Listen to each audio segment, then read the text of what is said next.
This last question may help more than just me. I have a daughter. She's a teenager. She's in high school. She doesn't live with me. There's no hope for teenagers. Been there.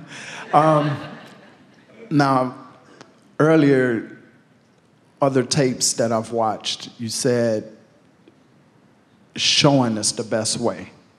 Living it is the best way. She does not live with me, but I want her to get it because she's so down on poor me. You know, she feels her stepfather and her mother is making her do all of their work. And I try to tell her it's not. Since she was 12? More like since she was 9. She's taking care of her little sister. But you get the point we're making. Yeah, exactly. Almost like she's living what I've lived in, and I try to tell her, you know, everything's happening to you for a reason. You have to look at the best of it. Blah, blah, blah, blah. How can I? Dad, I don't want to hear. I don't want to inspiration? hear, Dad. I don't want to hear your bright and shiny crap. I want you to admit that my life sucks. I can't admit that. It's something that I won't surrender to. Perfect. Spoken like a true master. So here's what we would do if we were standing in your physical shoes. So she reflects her reality to you, and you sort of take the hit from it. But every time you do, you put another version of her in your vortex. Now, she's been putting her versions there, too. So there's this bright and shiny, beautiful girl here who is thriving and reveling in life, but she's not living it yet. So you just have to make that vortex version of her more active within you than the reality version. And it's 100 times easier for you to do it when she doesn't live with you than if she did, because the reality isn't in your face all day, every day. So you just begin making lists of things, memories, it doesn't matter how far back you go from them, of those moments when you knew that she was tuned into that. And go really general. In other words, you don't have to talk about her. You can talk about the concepts. You can talk about law of attraction. You can talk about what you know about the vortex. You can talk about how powerfully wonderful you know she is. You can talk about what's coming for her.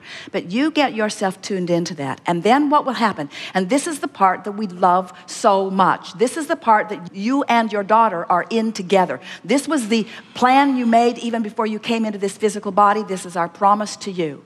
This is what this is about for you. You think this is about helping her. This is about her helping you in this regard. Now hear this. You're really going to like this. So, did you hear us? We've been hammering it all day. It's the message that we want you all to leave here with, that your manifestations constantly reflect your relationship with your vortex.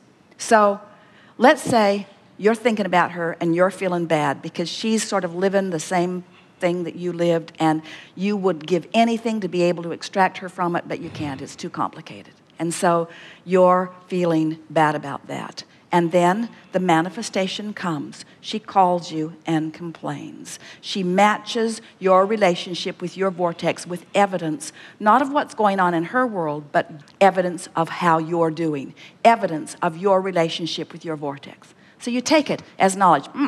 Clear where I am.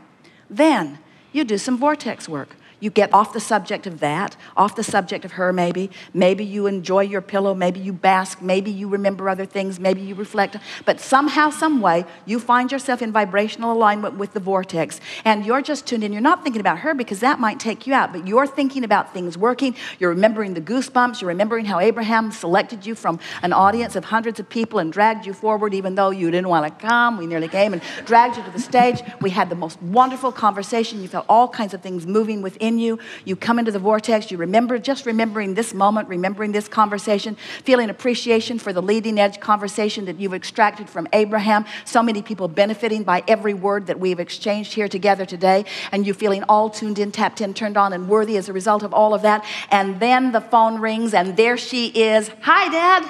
Having a great time, having a great day, thinking about you, love you, or you hear the message or whatever, and you say, manifestation on the heels, manifestation of my daughter showing me not where she is, where I am. Where I am. Where I am. Where I am, you say. Because you can't teach through words. You teach through the clarity of your example. You teach through your vibrational point of attraction, you see. You just extract from her. Now, that doesn't mean you control her life, but it does mean you rendezvous with the part of her life that's most active within you. Ooh, hear that. You rendezvous with her, but you rendezvous with what's going on within you about her, you see. That's influence. That's healing. That's upliftment. You teach her who she is because you know who she is vibrationally. Good time for a segment of refreshment. Thank you very much.